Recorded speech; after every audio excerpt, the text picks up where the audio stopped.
अस्सलाम वालेकुम जी, क्या हाल है आप सबका। आई होप आप सब खैरियत से होंगे, अपने घरों में खुश होंगे और आबाद होंगे। बेटा अभी मेरा स्कूल गया, फातिमा को वही खांसी एलर्जी का इशू था, तो आज ठंड काफ़ी ज़्यादा थी तो मैंने नहीं भेजा, क्योंकि रात को भी ना ये सारी रात बस खांसती रही तो इसकी तबीयत नहीं थी ठीक। और ये आपको धूप तो नज़र आ रही है, लेकिन आज इतनी कोई शदीद किस्म की सर्दी और धूप भी ठंडी ठंडी लग रही है। सुबह को जब मैंने नमाज़ पढ़ी और इलाफ को स्कूल भेजा ना, तो ऐसे स्मोक था कि मैंने कहा बस अब ना आज धूप नहीं निकलेगी। लेकिन नाश्ता करने के बाद जब मैं फातिमा को ना बाहर लाई ना, तो थोड़ी थोड़ी ये धूप निकली हुई थी। सर्दियों की जो शदीद किस्म की ठंड नहीं है वो कहें कि आज से लगता है स्टार्ट हो गया हमारे शहर में। और आपको पता है जैसे मेरे माशाल्लाह दोनों भाइयों ने यूएसए से आना है, तो उसकी भी तैयारियां स्टार्ट है। मेरे घर, अम्मी के घर माशाल्लाह। और ज़ाहिर इंसान खुश होता है तो वो तैयारियां करता है। और परदेसी बच्चों की खुशी जो होती है ना आने की, वो आप माँ बाप से पूछें, बहन भाइयों से पूछें जो साल साल इंतजार करते हैं। और माशाल्लाह मैं कहती हूँ कि अपने घरों में वो बसे रहें, आबाद रहें और खुशी खुशी आए, बस यही इंसान चाहता है। सिंपल सी आज मैं ना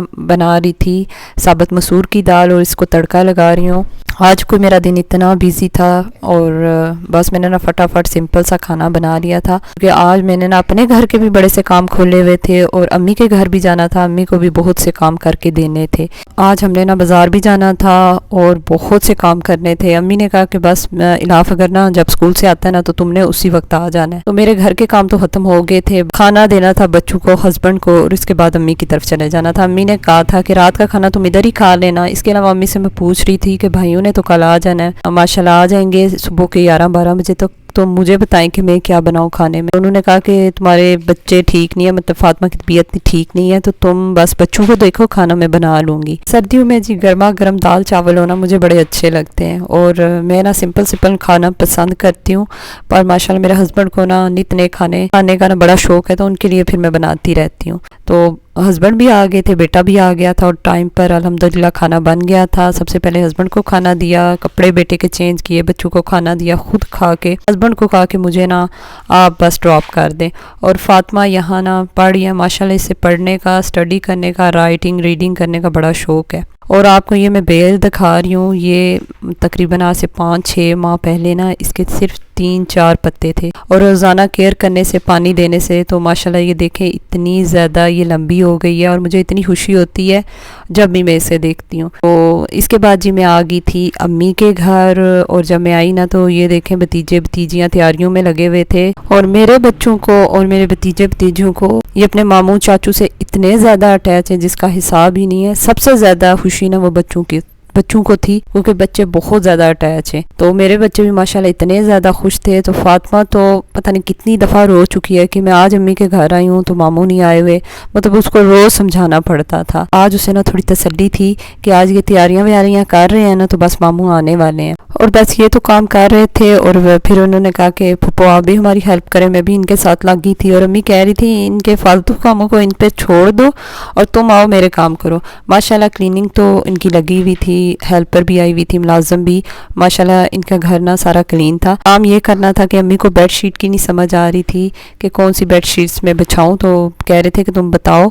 और इसके अलावा भाइयों के जो कमरे हैं ना वो मुझे सेट कर दो, वही मैं करने आई थी, मेन चीज़ वही थी। इसके अलावा बाजार जाना था, कुछ घर की चीज़ें लेनी थी, क्योंकि अब्बू काफ़ी दिनों से बीमार थे और अल्लाह का लाख लाख शुक्र है कि अब वो काफ़ी बेहतर हो गए हैं। तो अब्बू की बीमारी की वजह से भी वो बाजार नहीं जा सकी, तो आज वो काफ़ी बेहतर थे। तो अम्मी ने कहा कि आज मेरे साथ चलो। तो सबसे पहले मैं अपने छोटे प्यारे भाई का रूम सेट करने लगी हूँ। तो अम्मी ने ये नई बेडशीट मुझे दी थी और क्विल्ट कवर के साथ है।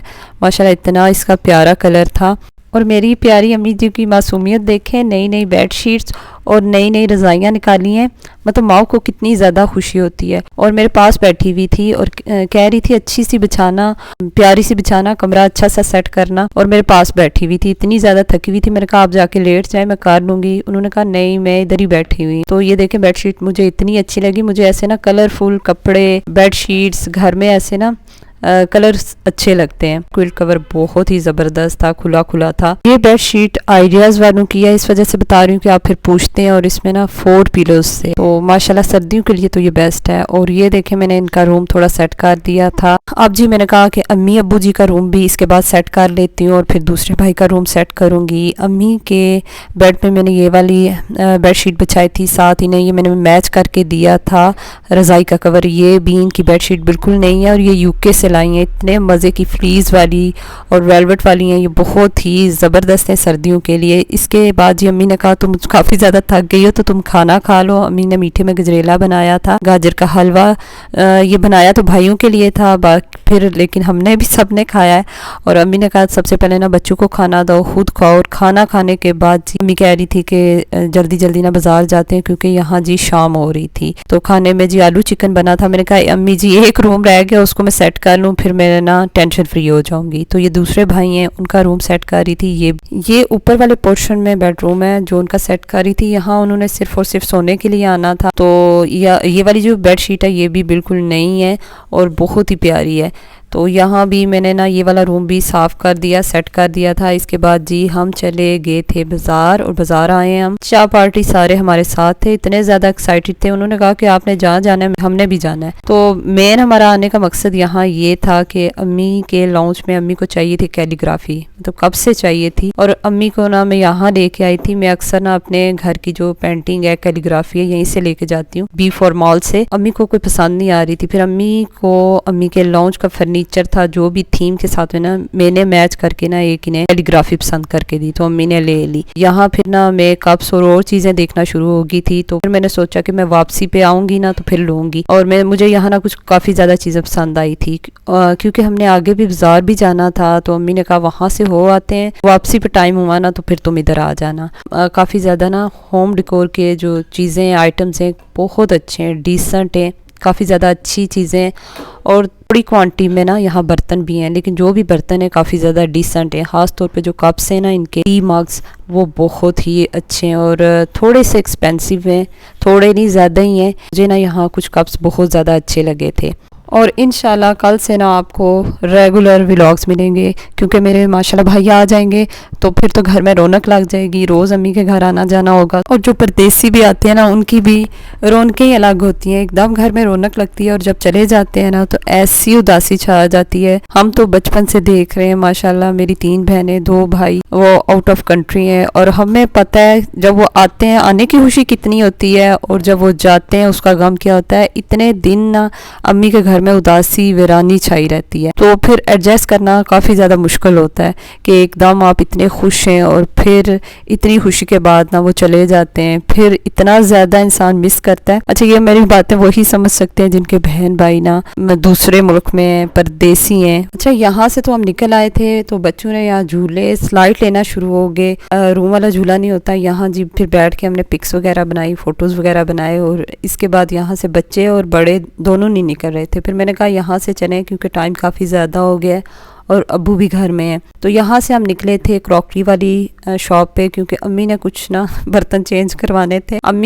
सब अम्मियों की यही होती है आदत कि एक दफ़ा चीज़ ली है तो 2-3 दफ़ा तो चेंज करवानी ही करवानी है। तो यहाँ हम आए थे बर्तन चेंज करने, और मुझे ना आम यूज़ के लिए ना, जैसे शाम की चाय पीते हैं तो छोटे वाले मुझे कप्स चाहिए थे, और वो मुझे कहीं मिल नहीं रहे थे। फिर ये मुझे कुछ कप्स अच्छे लगे तो मैंने ले लिए। सिरेमिक की जो प्लेट्स थी ना वो काफ़ी अच्छी थी इनके पास, पर मैंने कुछ भी नहीं लिया, मुझे सिर्फ कप्स चाहिए थे। इसके बाद जी मैं दोबारा 4B मॉल में आई थी, क्योंकि यहाँ मुझे ना कप्स अच्छे लगे थे। ये वाले कप्स तो मैंने फिर 2 लिए अपने लिए और हस्बैंड के लिए सुबह की चाय पीने के लिए, और ये इनकी बनावट बहुत अच्छी थी, मुझे कप्स बहुत अच्छे लगे। फिर इलाफ को भी जो गेमिंग कार्ड्स चाहिए थे तो मैंने कहा था कि वापसी पर ले दूंगी। रास्ते में हमने देसी अंडे और कुछ चीज़ें बच्चों की ली, और वापस फिर जी हम घर आ गए। अम्मी के मोहल्ले में ना टेलर की शॉप है, तो उसने कहा था कि शाम को ना आप सूट ले जाना जो मैंने कल पहनना है। और फिर थोड़ी देर में इधर रुकी और वेट करती रही कि उसकी कॉल आए। इसके अलावा ना मैंने एक दर्जन को ना फातिमा के टैलेंट शो पे जो ड्रेस पहनना है ना, जो प्रीवियस व्लॉग में मैंने बताया था, तो वो भी मैंने ना सिलाई करने के लिए दिया हुआ था। तो मैंने कहा दोनों चीज़ें एक दफ़ा ले के ना घर जाऊंगी। और इतनी देर में ना टेलर की कॉल आ गई कि आप ही आके ना आप अपना सूट ले जाएं। तो बस मैं वो सूट लेने गई थी भतीजी के साथ। ये बिल्कुल शॉप जो है ना अम्मी के घर के पास ही है। तो एक सूट शुक्र मिल गया था, बाकी सूट कह रहा था कि मैं बाद में सिलाई करके भिजवा दूंगा। और टेलर साहब जी कटिंग कर रहे थे, हम इनका वेट कर रहे थे कि कब इनकी कटिंग ख़त्म हो और हमें जी ये सूट दें। तो आपको पता है जिनके पास स्किल होती है ना वो बंदे बड़े मूडी होते हैं, मैंने हमेशा देखा है वो बड़े, उनमें थोड़ा सा ना सादगी भी होती है और वो थोड़े दूसरों से अलग ही होते हैं। फिर हमने यहाँ वेट करना मुनासिब समझा और इसके बाद जी हम कपड़े लेके घर आए। और आज इतनी कोई शदीद किस्म की सर्दी थी, शाम को तो और ही हो जाती है और सुबह के टाइम हो जाती है। तो ये जी एक सूट मेरा सिलाई हुआ था, ये लेके मैं घर आ गई थी। घर आके ना सबसे पहले लॉन्च के सोफे वगैरह सारे सेट किए क्योंकि यहाँ बच्चों ने बहुत गंद मचाया हुआ था, मैं सब था। फिर यहाँ मैंने कैलीग्राफी लगाई, अम्मी को मैंने कहा अगर आपको ये कैलीग्राफी यहाँ अच्छी लग रही है तो मैं इसकी पैकिंग जो ओपन कर दूंगी वरना नहीं करनी। अम्मी ने कहा कि अच्छी लग रही है, क्योंकि मुझे पता था इन्होंने एक्सचेंज वगैरह कुछ ना कुछ इनका इशू आएगा, तो मैंने पहले ही ना वहाँ बात कर ली थी शॉप वालों से कि हम एक्सचेंज करवा सकते हैं। तो उन्होंने कहा कोई मसला नहीं है, आपने बस इसकी पैकिंग नहीं ओपन करनी, एक्सचेंज हो जाएगी। तो माशाल्लाह यहाँ बहुत ही प्यारी लग रही थी, इनके लॉन्च की थीम के साथ ना बहुत सूट कर रही थी। तो ये वाले कप्स कुछ मैं लाई थी और अम्मी ने जो बर्तन लाए वो भी मैं आपको दिखाती हूँ। यहाँ कुछ जिंदगी के एक्सपीरियंस आपके साथ शेयर करूंगी, जिन लोगों से मुझे वास्ता पड़ता है मैं कैसे डील करती हूँ। अगर आपको डील करना पड़े तो शायद आपको